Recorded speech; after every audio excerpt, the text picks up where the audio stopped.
La Iglesia Bautista de Glenview está ofreciendo un congreso donde para músicos, personas que tienen que ver con la adoración, y yo sé que va a ser de gran bendición el usted poder organizar y desarrollar su estilo de adoración en la iglesia conforme a sus necesidades, pero de una manera organizada. Yo le pido que usted piense seriamente en asistir a este congreso. Dios les bendiga.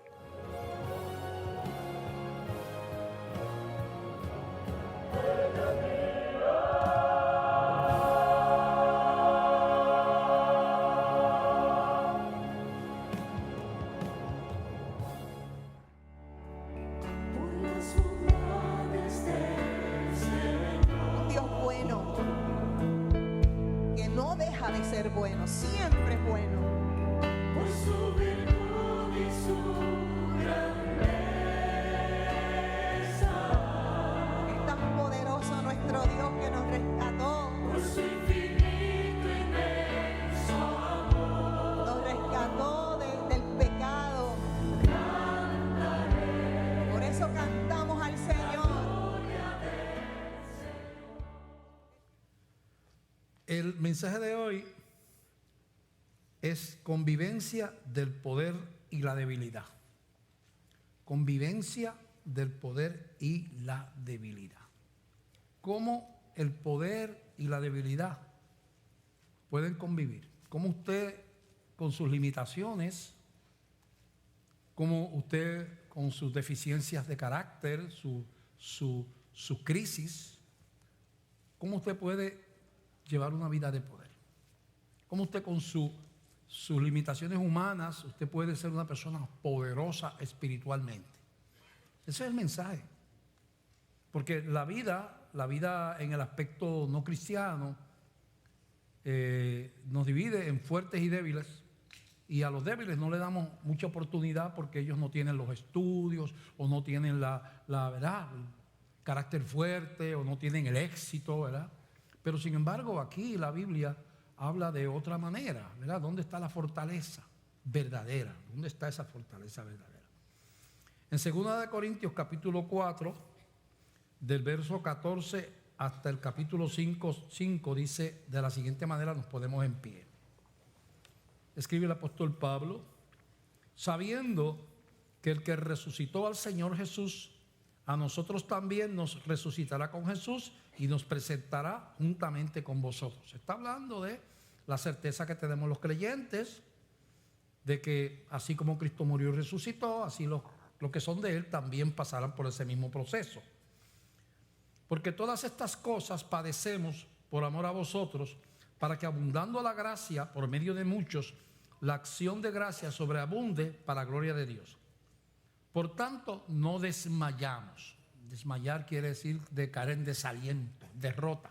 Por tanto, no desmayamos. Antes, aunque nuestro hombre exterior se va desgastando, el interior, no obstante, se renueva de día en día. El hombre exterior es el cuerpo. Está hablando del cuerpo. Se va desgastando, se va deteriorando con el tiempo.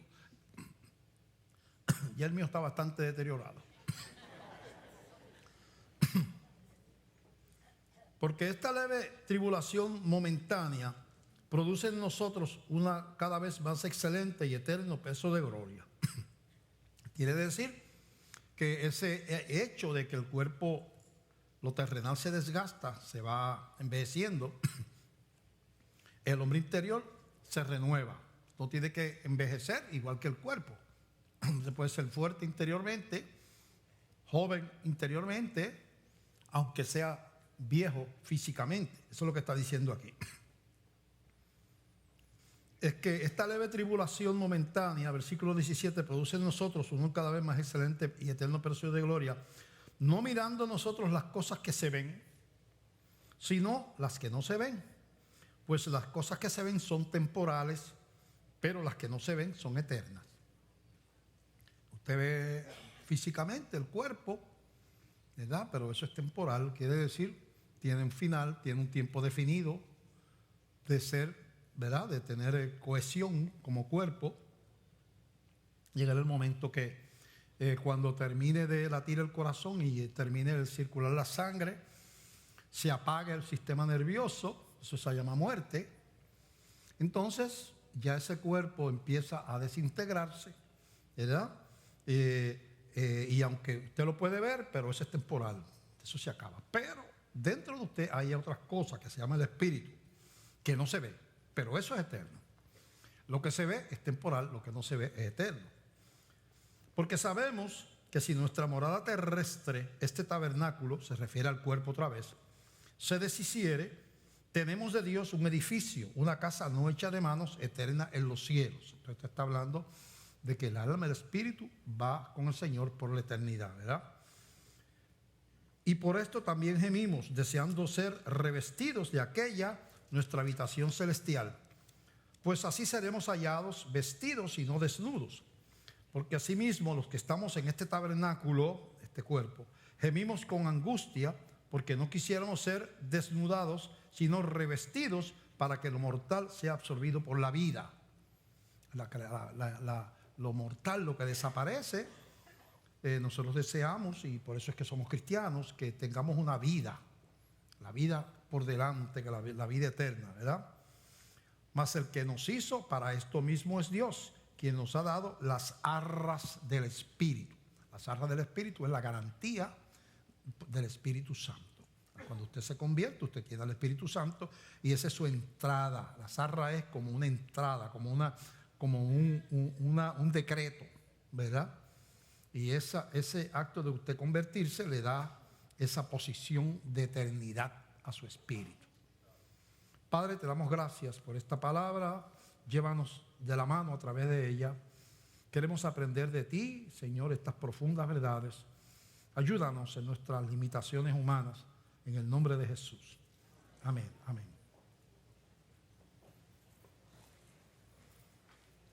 El propósito de este pasaje que acabamos de leer y del mensaje de hoy es hablar de una sustitución. Una sustitución. ¿Cómo uno sustituye la debilidad y fragilidad humana con el poder de Dios? Un intercambio. Cómo yo entrego esa debilidad, esa fragilidad por fe en las manos, pongo eso en las manos de Dios y cómo Dios devuelve una vida de poder, ¿verdad? Ese es el propósito de este mensaje. Que la vida de Cristo sustituya nuestra debilidad y por lo tanto tengamos una vida poderosa espiritualmente hablando. Y Dios tiene una manera de hacer las cosas que tenemos que aprender por los ejemplos de la Escritura. La Biblia fue escrita para aprender principios de vida, ¿verdad? Para ilustrarnos, para mostrarnos cómo es que Dios hace las cosas y cómo Él quiere que la hagamos. Primero, Dios muchas veces utiliza la debilidad para probar que Él puede triunfar con lo débil. Y lo débil puede ser tú o puedo ser yo. Como la debilidad, la fragilidad, no necesariamente implica debilidad, sino que puede ser victoria, fortaleza, ¿verdad? Triunfo, ¿verdad? Y vamos a ver algunos ejemplos cómo Dios hace eso, ¿verdad? En el libro de Jueces, capítulo 6, el libro de Jueces es el séptimo libro de la Biblia, ¿verdad? El quinto es Deuteronomio, los primeros 5 se llama el Pentateuco, y Génesis, Éxodo, Levítico, Números y Deuteronomio. El sexto es el libro de Josué y el séptimo es el libro de Jueces. En Jueces, capítulo 6, del verso 12 en adelante, vemos cómo Dios muestra su poder con la debilidad. Con la debilidad. ¿Y cómo lo hace Él? En este caso hay un hombre, un campesino. El pueblo de Israel está siendo acosado por una gente pagana de la tierra de Madián, se llaman los madianitas. Esta gente iba en hordas a asaltar los sembrados, a llevarse el ganado, a quemar los sembrados, a llevarse las cosechas, a matar a la gente israelita. Y entonces estaban siendo acosados por esta gente y Dios decide intervenir. Y Dios busca no a un guerrero entrenado, no busca un rey poderoso con un ejército sino que fue al campo. Dios Dios escoge un hombre del campo, un campesino, que estaba sembrando, bregando con el trigo, aventando el trigo, ¿verdad? El trigo separando el grano de la paja, ¿verdad? El trigo se coge con paja y todo, y después hay que entrarle a golpes, ¿verdad? Para que se separe la paja. A veces hacen cosas, le caminan por encima en aquel tiempo, y después lo aventan, después lo cogen y lo tiran al aire, y la brisa, el grano cae, que es pesado, y la paja se va para el lado, y vuelven y lo tiran, el grano cae, y la paja se va, y cuando viene a ver, tú tienes el grano acá, y la paja por acá, ¿verdad? Y él estaba en ese trabajo. Y ocurre lo que vamos a leer ahí, 6:12. Se le aparece un ángel a Gedeón, que es como se llama este campesino. Y el ángel de Jehová se le apareció y le dijo: Jehová está contigo, varón esforzado y valiente. Gedeón le respondió: Señor mío, si Jehová está con nosotros, ¿por qué nos ha sobrevenido todo esto? ¿Y dónde están todas sus maravillas que nuestros padres nos han contado, diciendo: ¿no nos sacó Jehová de Egipto? Y ahora Jehová nos ha desamparado y nos ha entregado en la mano de los madianitas. Y mirándole Jehová le dijo: ve con esta tu fuerza y salvarás a Israel de la mano de los madianitas. ¿No te envío yo? ¿No te envío yo? Yo te estoy mandando. Entonces le respondió: Señor, mas ¿con qué salvaré yo a Israel? He aquí mi familia es pobre en Manasés, y yo el menor de la casa de mi padre. Jehová le dijo: ciertamente yo estaré contigo, y derrotarás a los madianitas como un solo hombre. El hombre se tenía en poca estima. Él era un campesino, no era el mayor de los hijos, era el menor, no era guerrero. Y él decía: pero tú no encontraste a más nadie que a mí. Pero Dios hace eso, Él se perfecciona, él prueba, y es un mensaje para nosotros, porque tú estás luchando a lo mejor con una prueba familiar, con una enfermedad, con una crisis emocional, con un problema matrimonial, con algo económico, algo que te hace sentir que estás en crisis, estás frágil, estás, ¿verdad? Sientes que estás en un problema, y Dios viene. Si tú descubres esa fortaleza, tú empiezas a descubrir cómo tú eres fuerte cuando lo que se supone que tú estás en debilidad, cómo esa debilidad se torna en fortaleza. Entonces, Dios le dice que organice un ejército. Y entonces seguimos leyendo el capítulo 7. Mira el ejército, cómo Dios trabaja con esto. Capítulo 7, versos 3 al 8. Dice: ahora pues, haz pregonar en oídos del pueblo diciendo: quien tema y se estremezca. Después que junta el ejército, viene la gente de todas partes. Dios le da unas instrucciones a Gedeón. Dice: quien tema y se estremezca, madrugue y devuélvase desde el monte de Galaad. Y se devolvieron de los del pueblo 20,000 y quedaron 22,000, perdón. Y quedaron 10,000. Quiere decir que eran 32,000 hombres se presentaron para la batalla que Gedeón iba a dirigir en contra de los madianitas. Entonces Dios le dice: no, que el que tenga temor, el que no esté seguro, que se vaya para la casa. Y se fueron 22,000 y se quedaron 10,000. Fíjate que Dios está trabajando al revés. Usualmente uno que va a llevar una guerra, mientras más gente mejor, mientras más soldados mejor. Dios está vaciando el ejército, ¿verdad? Y Jehová dijo a Gedeón: aún es mucho el pueblo, llévalo a las aguas y allí te los probaré. Y del que yo te diga, vaya este contigo, irá contigo. Mas de cualquiera que yo te diga, ese no vaya contigo, el tal no irá. Entonces llevó el pueblo a las aguas. Y Jehová dijo a Gedeón: cualquiera que lamiere las aguas con su lengua, como lame el perro, a aquel pondrás aparte. Asimismo, a cualquiera que se doblare sobre sus rodillas para beber.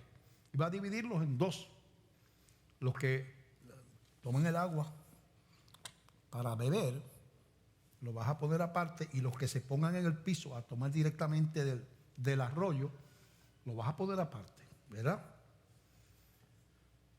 Y fue el número de los que lamieron llevando el agua con la mano a su boca, 300 hombres, Y todo el resto del pueblo, de los 10,000, todo el resto del pueblo se dobló sobre sus rodillas para beber las aguas. Entonces Jehová dijo a Gedeón: con estos 300 hombres que lamieron el agua, os salvaré y entregaré a los madianitas en tus manos, y váyase toda la demás gente, cada uno a su lugar. Así que, si el verso 16 en adelante, y repartiendo los 300 hombres en 3 escuadrones, dio a todos ellos trompetas en sus manos y cántaros vacíos con teas. Teas son en las manos encendidas, antorchas, con teas ardiendo dentro de los cántaros. Y les dijo: miradme a mí y haced como yo hago. He aquí que cuando yo llegue al extremo del campamento, haréis vosotros como hago yo. Yo tocaré la trompeta y todos los que estarán conmigo, etcétera, etcétera. Él rodea el campamento de los miles y miles de madianitas que habían, con 300 hombres, lo divide en 3 escuadrones de 100. Dice: vamos a hacer ruido, que Dios va a hacer el resto. Y rompen los cántaros y empiezan a gritar. Eso es lo que dice ahí. Y él rodea.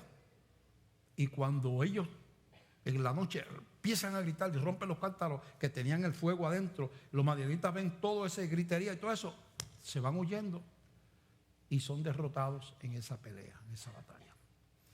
Dios redujo el ejército, buscó un hombre insignificante con un ejército insignificante, con una estrategia guerrera insignificante aparentemente, para lograr su propósito, para probar que para que algo triunfe, lo que tiene es que estar Dios en el asunto. Para que algo sea fuerte, eres tú o sea yo, lo que tenemos es que entrar en la dimensión de la fe y de entregar nuestra debilidad en las manos del Señor. Y eso Dios lo torna en fortaleza. Eso es un principio divino. Cuando antes del libro de Jueces está el libro de Josué, y habla ahí cómo se toma la primera ciudad que los israelitas, cuando salieron del desierto, tenían que conquistar. Era la ciudad de Jericó, que estaba cerrada con una muralla de piedra grandísima, ¿verdad?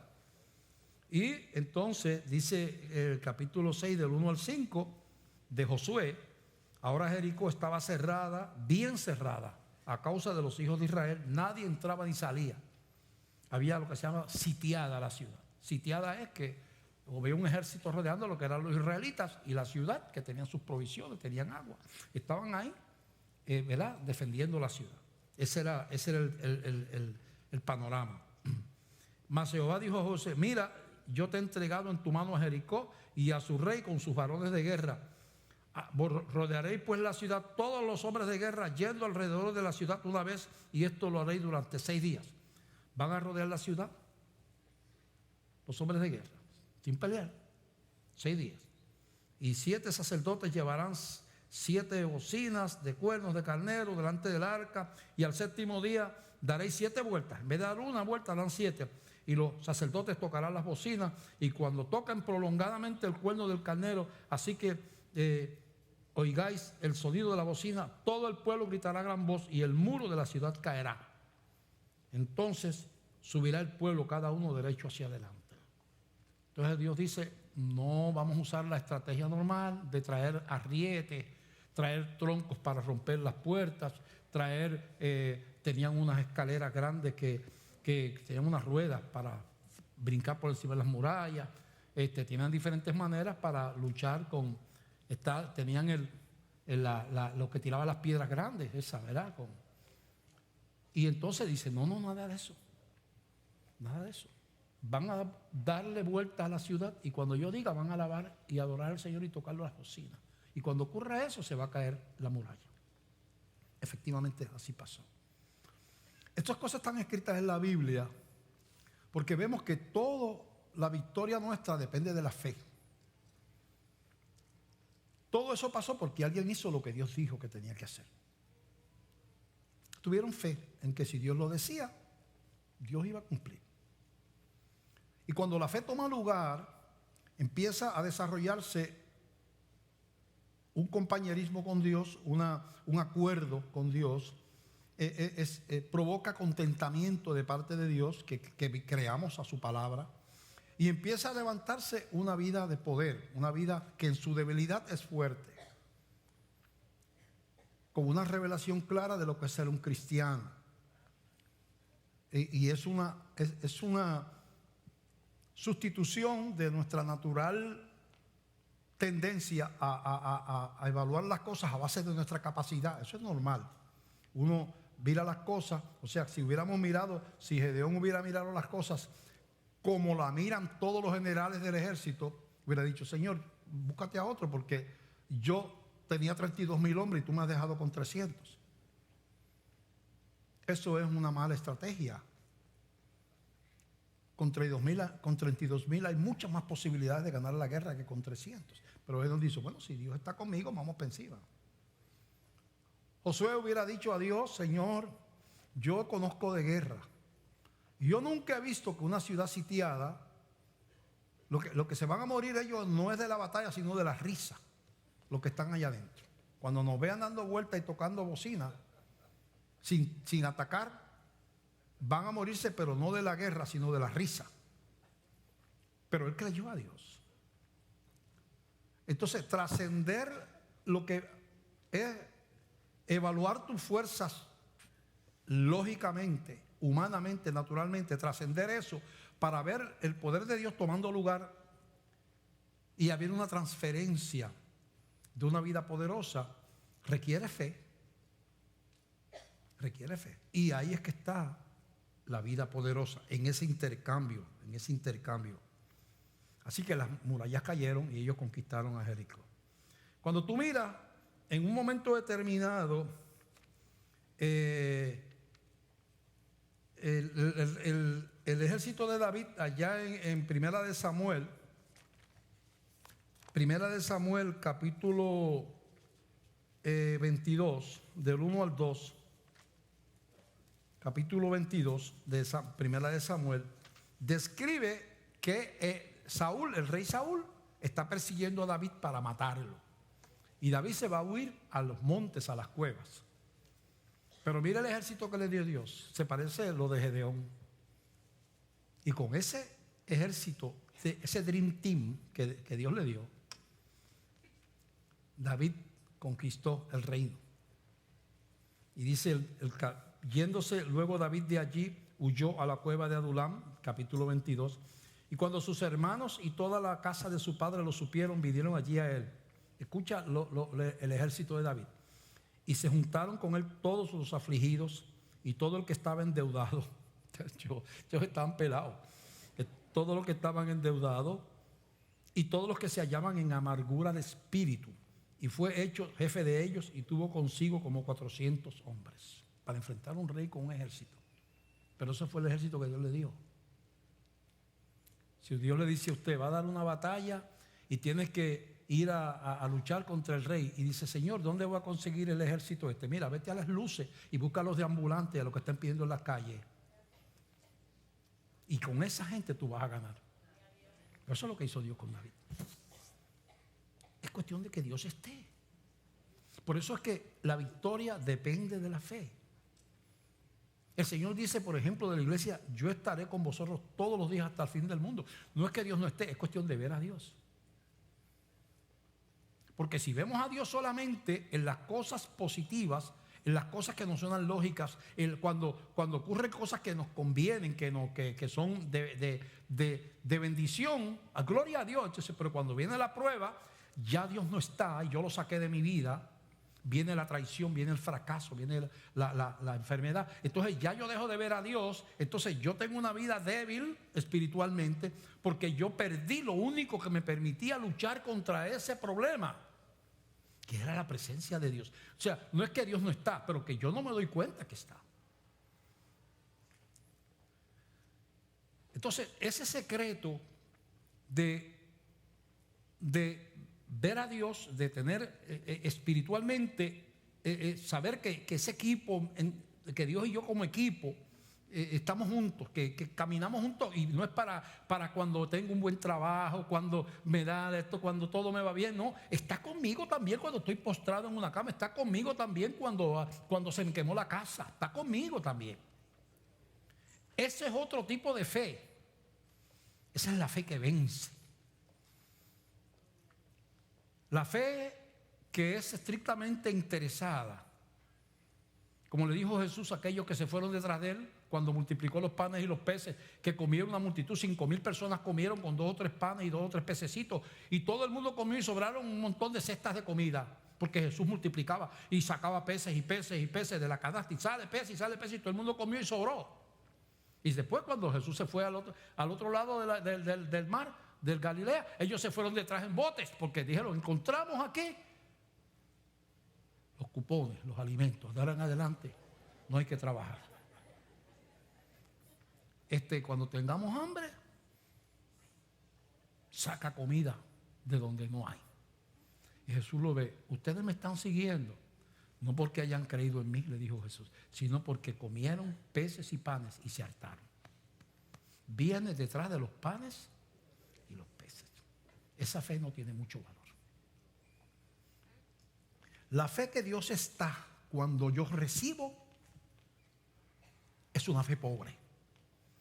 La fe victoriosa es la fe que está consciente de la presencia de Dios, porque soy su hijo, porque mi nombre está escrito en el libro de la vida, porque algún día le veré cara a cara, porque Él no me deja, porque Él está conmigo todos los días, porque Él es un Dios fiel.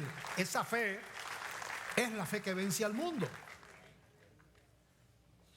Pero esa fe no es fe que todo el mundo entiende, todo el mundo puede vivir, ¿verdad? Entonces ahí viene los que se derrumban, los que se claudican, los que dejan de congregarse, los que empiezan a acusar a Dios. Dios a mí no me ama, yo no sé dónde está Dios. Y bueno, lo que está haciendo Gedeón al principio. ¿Y dónde tú estabas cuando esta gente nos está atacando? ¿Sí? ¿Entiendes? ¿Dónde están las maravillas de Dios? Gedeón dudó al principio. Somos humanos también, hay que entender eso. Fíjate entonces, la poderosa iglesia del primer siglo que transformó al mundo, cuando Cristo muere, resucita, manda a los discípulos que vayan al aposento alto a esperar la venida del Espíritu Santo, y se reúnen como 120 personas allí, y con esas 120 personas empieza la iglesia que está hasta el día de hoy. El Espíritu Santo se derrama allí en aquel lugar y bueno, lleno del Espíritu Santo, y salen a predicar, y ahí salieron en fuego del Espíritu a estar dispuestos a morir bajo la cárcel romana, ser crucificados, ser quemados en las hogueras, ser echados a los leones por 300 y pico de años, hasta que Constantino dio un decreto, el concilio de Nicea, que es lo que se llama, descriminalizando a la iglesia. Ya el Imperio Romano, que fue un desastre eso, porque entonces ya la iglesia mártir desapareció, y entonces ya pronto empezaron a aparecer el oro en los templos, y empezó a aparecer los grandes jerarcas aliados con el imperio. Ya no estaban escondidos en las catacumbas, ahora estaban comiendo en grandes banquetes, y la iglesia cambió para mal. La iglesia mártir se convirtió en la iglesia parte del sistema. Y cuando la iglesia es asimilada por el sistema, hasta ahí llegó. Bueno, eso es otro tema. Entonces, ¿cuál era la iglesia? ¿Por quién estaba compuesta la poderosa iglesia? Dice el apóstol Pablo. En Romanos capítulo... en Primera de Corintios capítulo 1. Primera de Corintios capítulo 1, del verso 18 en adelante, dice así. Primera de Corintios del 18 en adelante. Mira quién era la iglesia del Señor. Le pasó como con Gedeón. ¿Con qué ejército contaba Dios? En el sentido terrenal, fueron poderosísimos y cambiaron al mundo. Gracias a Dios hay cristianismo, a ellos hay cristianismo hoy en día, ¿verdad? Porque morían como lo mataban como si fueran cucarachas, los quemaban en la hoguera, a veces familias enteras, ¿verdad? Y los tiraban a los leones, y llegaron a vivir como topos debajo de la tierra, en las catacumbas, porque era una persecución horrible, pero tenían el poder del Espíritu Santo. no renegaron de su fe. Entonces, ¿quién era esa iglesia? Dice Pablo, 1 Corintios 1:18. Porque la palabra de la cruz es locura a los que se pierden, pero a los que se salvan, esto es a nosotros, es poder de Dios.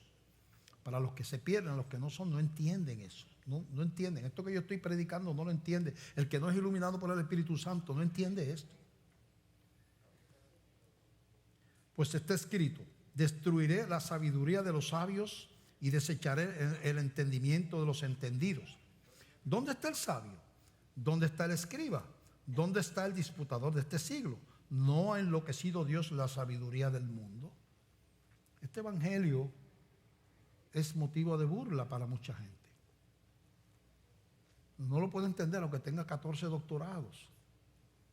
Porque se le revela a los hijos, pero a los que no tienen el corazón preparado no lo entienden. Son un chorro de loquitos que se reúnen ahí en ese domingo en esa iglesia. Dice: pues ya que en la sabiduría de Dios el mundo no conoció a Dios, o sea, no pudieron llegar a Dios por causa de su sabiduría. Mediante la sabiduría no se conoció a Dios, agradó a Dios salvar a los creyentes por la locura de la predicación. Los griegos no lo pudieron encontrar.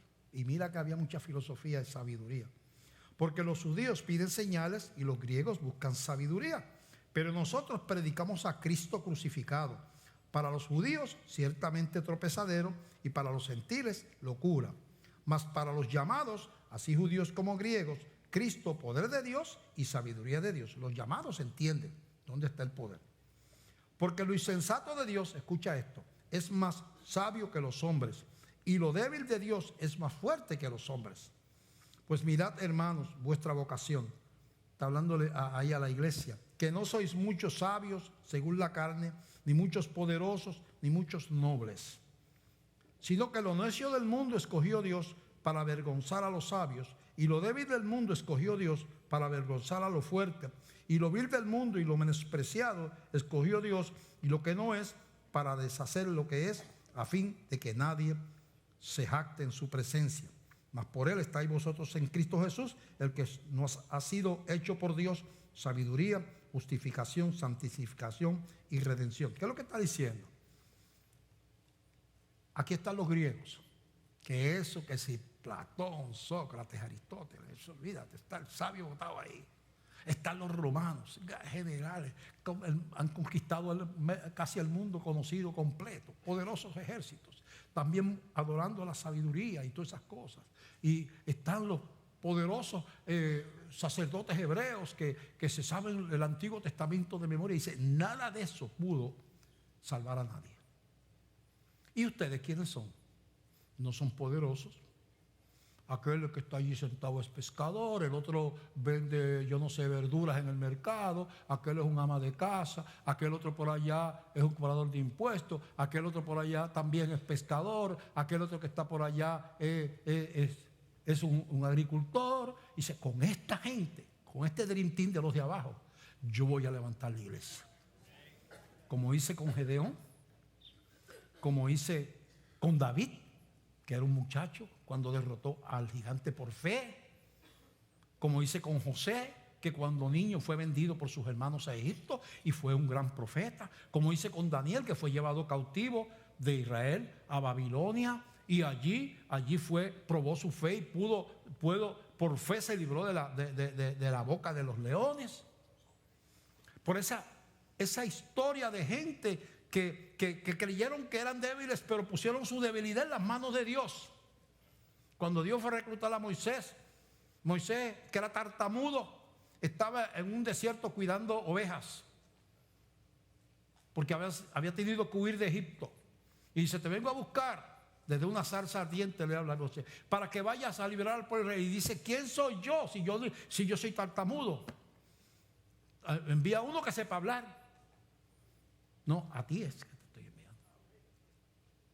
Y aquí dice Pablo, ¿con quién Dios está levantando esta iglesia primera? ¿Con los sabios griegos? ¿Con los poderosos dignatarios romanos? ¿Con los sabios eruditos bíblicos del pueblo hebreo? No. Allí lo que había en los 120 se parecía al Dream Team que tenía David cuando levantó el ejército aquel de los desposeídos y los endeudados y los pobres de la tierra. Eran gente de pueblo. Y dice que Dios lo hace así para que nadie se gloríe. Dice, a fin de que nadie se jacte en su presencia. Lo mejor del mundo es uno decir, cuando uno enfrenta la prueba, el dolor, los ejércitos del enemigo, de Satanás, y uno está como cristiano en la lucha cotidiana de la vida, usted de poder decir, yo sé que yo no soy fuerte, pero todo lo puedo en Cristo que me fortalece. Yo sé que yo no soy fuerte, pero todo lo puedo en Cristo que me fortalece. Nuestra confianza tiene que venir de Dios. Porque de momento nos sacan la alfombra de los pies. Se nos desinfla el bote en mitad del mar, la balsa. De momento. Ocurre de esa manera. Todo parece estar bien y de momento colapsa algo, o ocurre algo a nivel de nacional, o colapsa la nación, colapsa la economía, o colapsa tu cuerpo, o se rompe una relación que tú aprecias mucho, o tienes una pérdida de un ser querido, o tienes un problema de salud. Ocurren cosas en este mundo. Entonces, si yo pongo mi fuerza en mi éxito, porque no estoy enfermo, porque no tengo problemas económicos, entonces yo tengo poner esperanza en una pompa de jabón.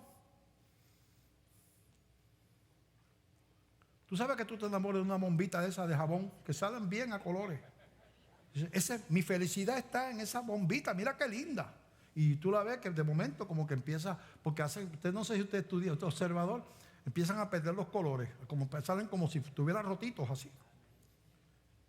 Es como un color, tiene el arco iris, cuando sale la bombita, la pompa de jabón sale, y después se ponen como descoloridas y de momento, así es tu vida. Tenemos momentos de gloria, de hermosura a veces, ¿verdad? De salud, de todo, de buenos momentos. Y damos gracias a Dios por eso. Dios nos da también eso. Pero nuestra fortaleza no puede estar ahí.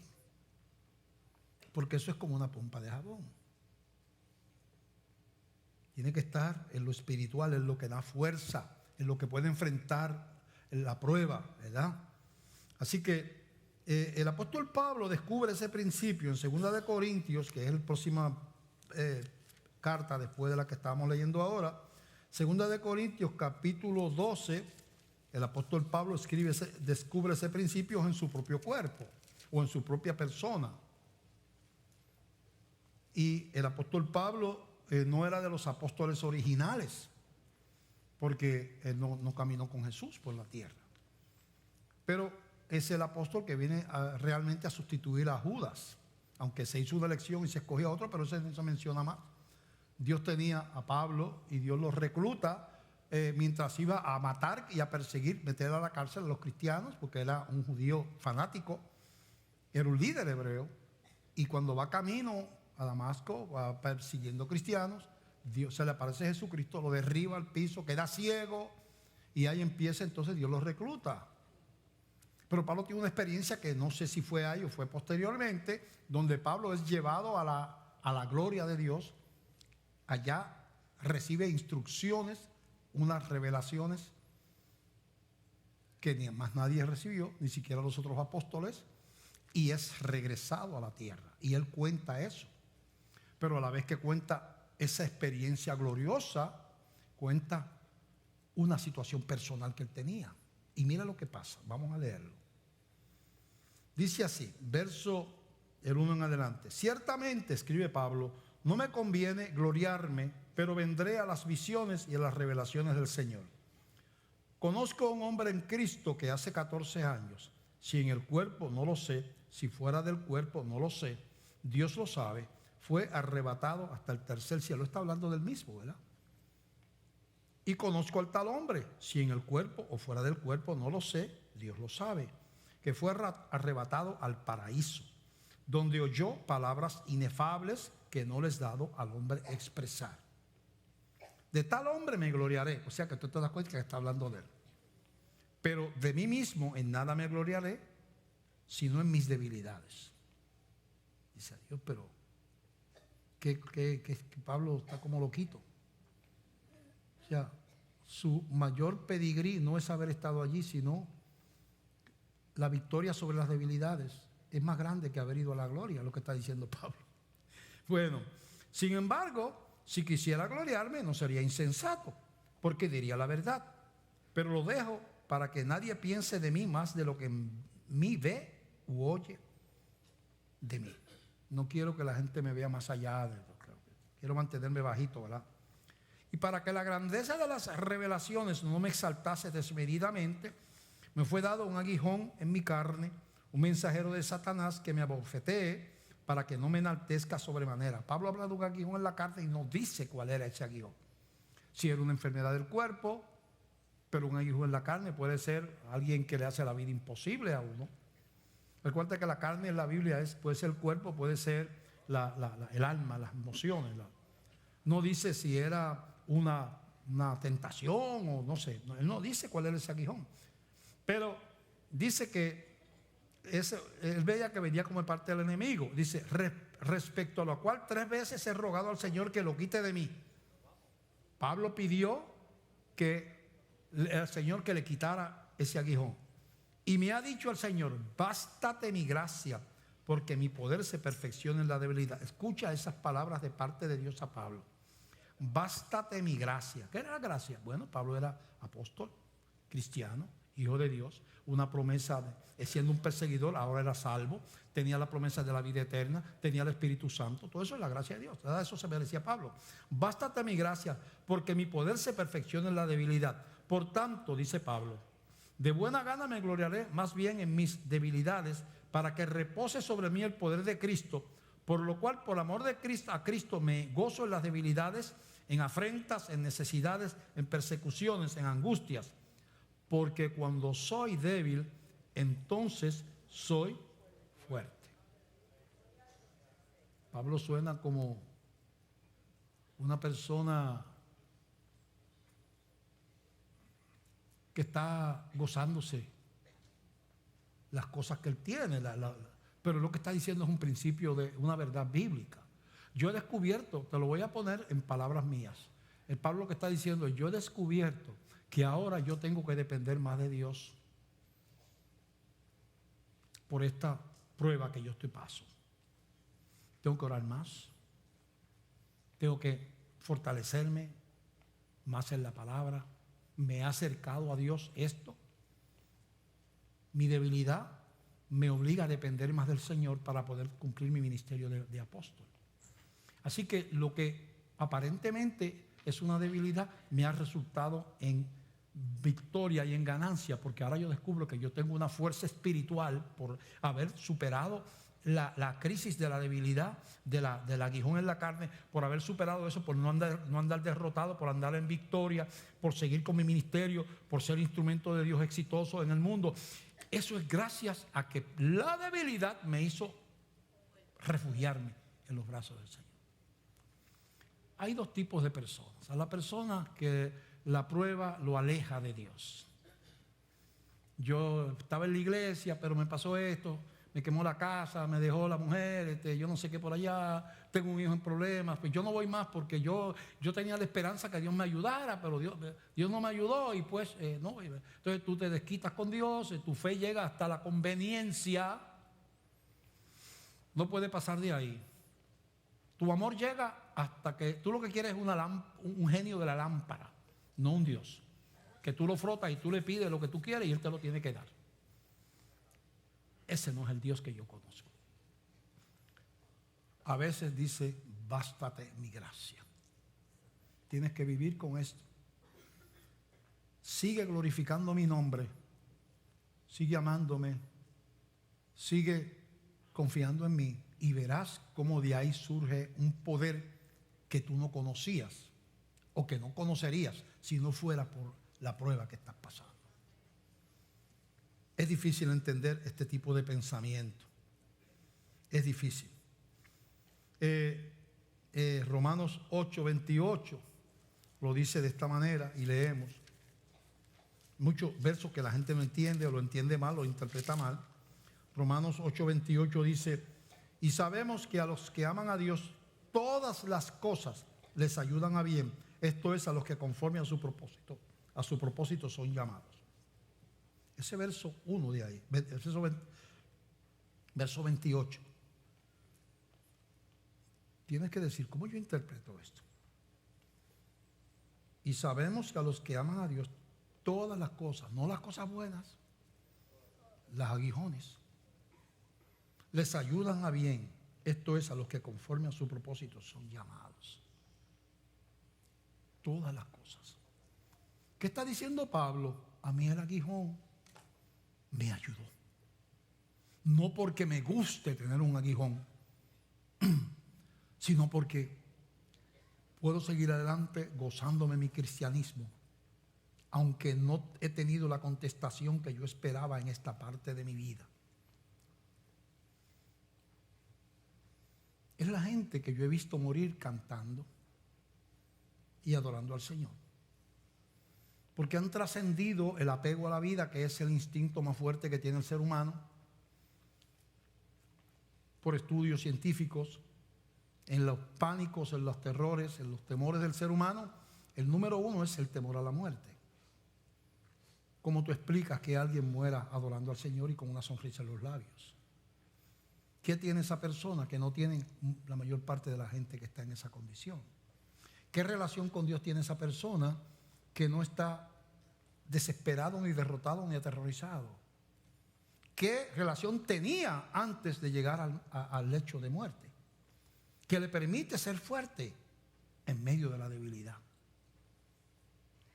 Yo anhelo esa fe, porque la fe de aplaudir a Dios cuando todo está bien la tienen hasta los que son inconversos, y la gente le echa la culpa a Dios. ¿Sabe que cómo las casas de seguros dicen cuando hay un terremoto y se mueren 50,000 personas o 100,000 personas en un terremoto? Dicen, un acto de Dios. Dios los mató. Le echan la culpa a Dios. No lo alaban mientras no había terremoto, pero el día que viene el terremoto le echan la culpa a Dios. Entonces, ¿cómo uno trasciende esa pobreza de fe, verdad? Y puede vencer. Dice aquí, porque los que antes conoció, siguiendo el versículo 29 de 8 de Romanos, porque a los que antes conoció también los predestinó para que fuesen hechos conformes a la imagen de su Hijo, para que Él sea el hermano mayor, el primogénito entre muchos hermanos. Y a los que predestinó, estos también llamó. Y a los que llamó, a estos también justificó. Y a los que justificó, estos también glorificó. Está hablando de los cristianos que hemos entregado. Todo es el proceso que un cristiano va a pasar, desde el llamado hasta la glorificación. Ese proceso todos los cristianos lo van a pasar. Y contesta, ¿qué pues diremos a esto? Si Dios es por nosotros, ¿quién contra nosotros? ¿Qué me puede separar del amor de Dios? Pregunta más adelante. La muerte. ¿Qué me puede separar del amor de Dios? Si lo que Él promete es eterno. Si al final del camino le veré cara a cara. Si mi nombre está escrito en el libro de la vida. Si dice Jesús que nadie me puede arrebatar de su mano. Si dice que Él me va a justificar y a glorificar porque Él me llamó. Entonces, cuando yo comparo la prueba, sea cual fuera, con la eternidad de este cuerpo que se desgasta, la gente que nos rodea, que es imperfecta, que traiciona, que de esto, que nos fallan, a veces los familiares, seres queridos, o sea, eso es parte de la condición humana. Ese es el mundo en que vivimos. Pero yo miro al mundo y mi fe es débil y yo quiero ser exitoso, yo quiero estar bien de salud, yo quiero tener la aprobación de todo el mundo, yo quiero que todo el mundo que yo amo me devuelva el amor, yo quiero que todas esas cosas, o sea, las cosas que son ilusorias, que son vano empeño, como decía una danza de Morel Campos. Y no pongo los pies en la tierra y digo, este es el mundo, este es mi cuerpo, este cuerpo se va desgastando, la gente falla, los gobiernos fallan. Ya colapsó la economía norteamericana en 1929. Y personas que se acostaron con 50 millones de pesos en acciones y de estos 100 millones de dólares, amanecieron con 100 pesos porque las acciones costaban 2 centavos. Brincaban por los edificios y tiraban y se suicidaban los que tenían la esperanza en las riquezas. La nación americana colapsó una vez y puede volver a colapsar en cualquier momento porque esa es la naturaleza humana. Así son las naciones. ¿Dónde está el Imperio Romano que duró 500 años? ¿Dónde está? Estados Unidos lleva 100 años quizás de la Primera Guerra Mundial que se pueda considerar un imperio que terminó más o menos el 18, por ahí 18, hace 100 años. Aquella duró 500. ¿Y dónde está? Todo en este mundo es así.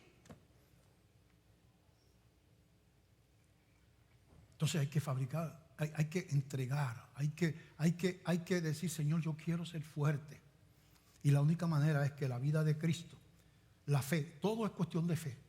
Es vivir por fe. Es cuestión de fe. Jesucristo lo dice de la siguiente manera, y vamos a terminando el mensaje. Jesucristo lo dice de esta manera, Mateo capítulo 10, del verso 34 al 39. Dice, y leo, Jesucristo hablando, 10:34.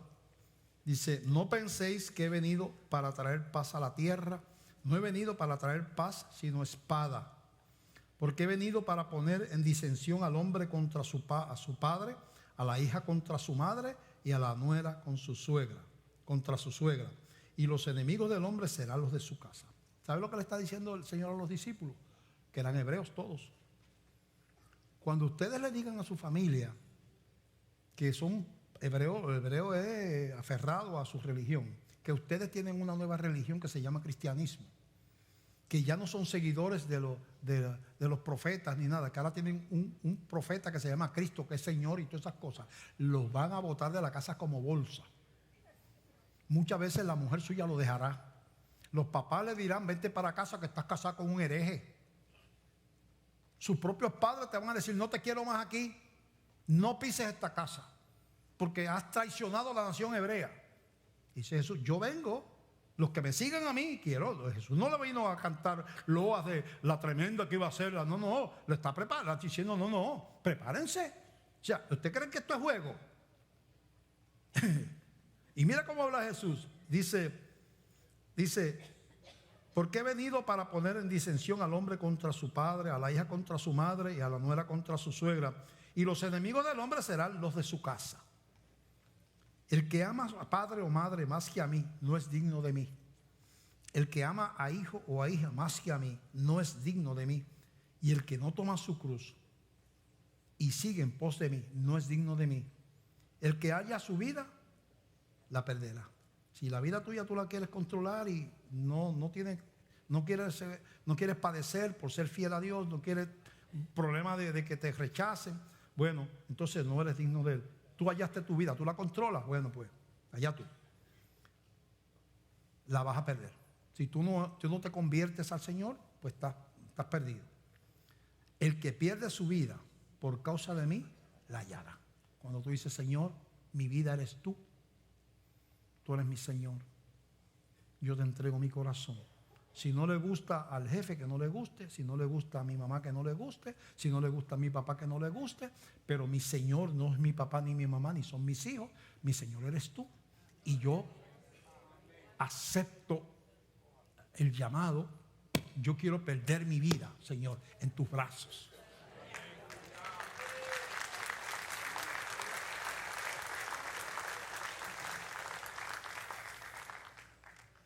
Es difícil, pero es el único camino de una vida victoriosa.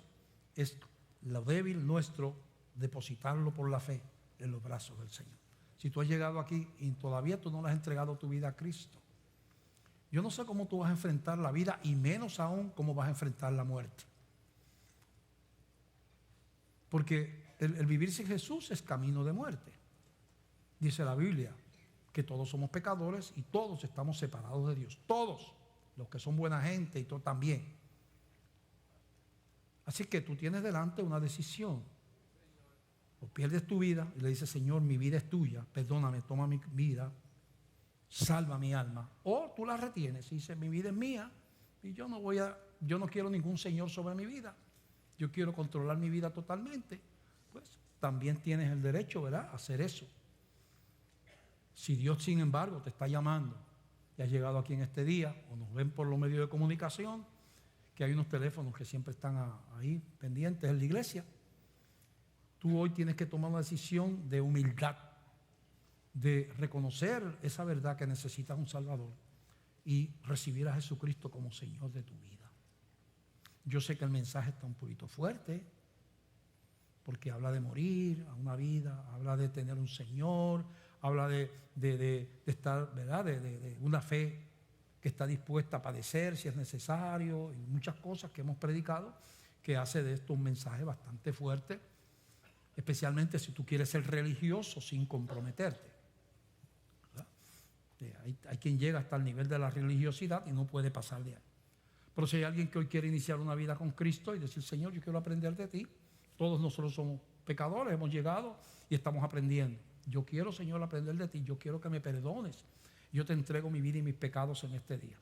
Si hay alguien que toma esa decisión, yo le pido que usted levante su mano allí donde está. La decisión más importante que usted puede tomar en la tierra es salvar su alma.